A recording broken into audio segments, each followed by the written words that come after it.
हमारा उद्देश्य केवल सनातन धर्म को जागरूक करने के लिए है। अहम मुद्दों और असामाजिक तत्वों के बारे में बात करते रहेंगे।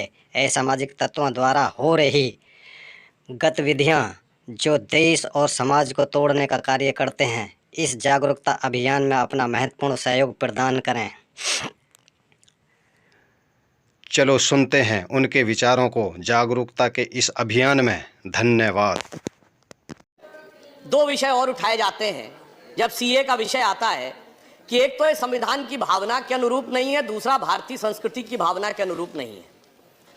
मैं सिर्फ ये कहना चाहूंगा कि हमारी संस्कृति तो वो रही है कि हमने शरण में आए हुए व्यक्ति की रक्षा के लिए ऐसे ऐसे उदाहरण दिए हैं जो विश्व में आपको कहीं नहीं मिलेंगे।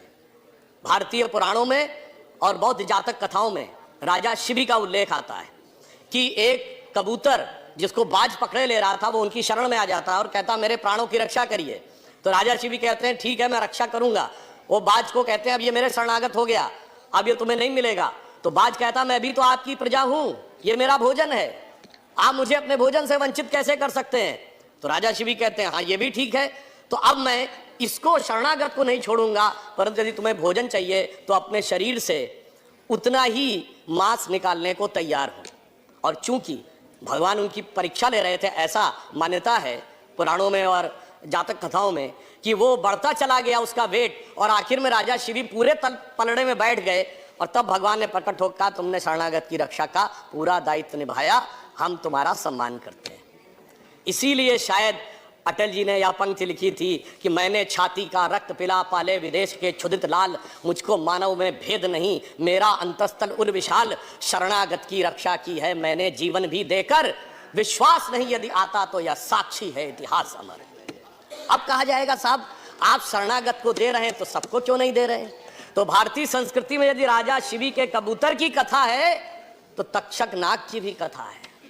राजा परीक्षित को श्राप मिला था तो यह था कि कोई सांप आकर उनको मारेगा, उन्होंने पूरी व्यवस्था कर ली थी। और उसके बाद वो फलों के बीच में घुसकर एक छोटा सा सर्प तक्षक अंदर पहुंचने में सफल हो गया और उसने राजा परीक्षित को डस लिया और उनकी मृत्यु हो गई। अब इस बात से सबक लेकर उनके पुत्र राजा जन्मेजय ने एक ऐसा यज्ञ किया था जिसमें सारे के सारे नाग आकर भस्म होने लगे थे। इसलिए मैं कहना चाहता हूं दूध भी पिलाते हैं परंपरा हमारी मित्र, किंतु नाग यज्ञ का विधान नहीं भूले। तो हम घुस बैठिए और शरणागत दोनों का नीरछीर विवेक की क्षमता हमें भारतीय संस्कृति परंपरा भी देती है। अब आधुनिक समय में आए तो कहा जाता है कि साहब आप बराबरी का व्यवहार नहीं कर रहे हैं, आप गंगा जमुनी तहजीब के साथ न्याय नहीं कर रहे हैं। तो मैं पूछना चाहता हूं गंगा जमुनी तहजीब कहां से शुरू हुआ ये वर्ड। सबसे पहले ये शब्द प्रयोग होता है जब मुगल शहजादे दारा शिकोह ने अपनी किताब लिखी मंजुमल बहरीन, जिसका मतलब होता दो समुद्रों का विलय। अब आप बताइए दो समुद्रों का मिलन जिसे कहता है वो आदर्श नहीं, बाकी दूसरे लोग आदर्श। अरे इस देश की गंगा जमुनी तहजीब तो ये थी, इस देश की गंगा जमुनी तहजीब तो ये थी कि बुल्ले शाह ने ये बोला था, जो आज किसी को सुनने में बड़ा अजीब लगेगा, कि आज होली खेलूंगी मैं कहे बिस्मिल्लाह। ये बुल्ले शाह ने बोला आज होली खेलूंगी मैं कहे बिस्मिल्लाह।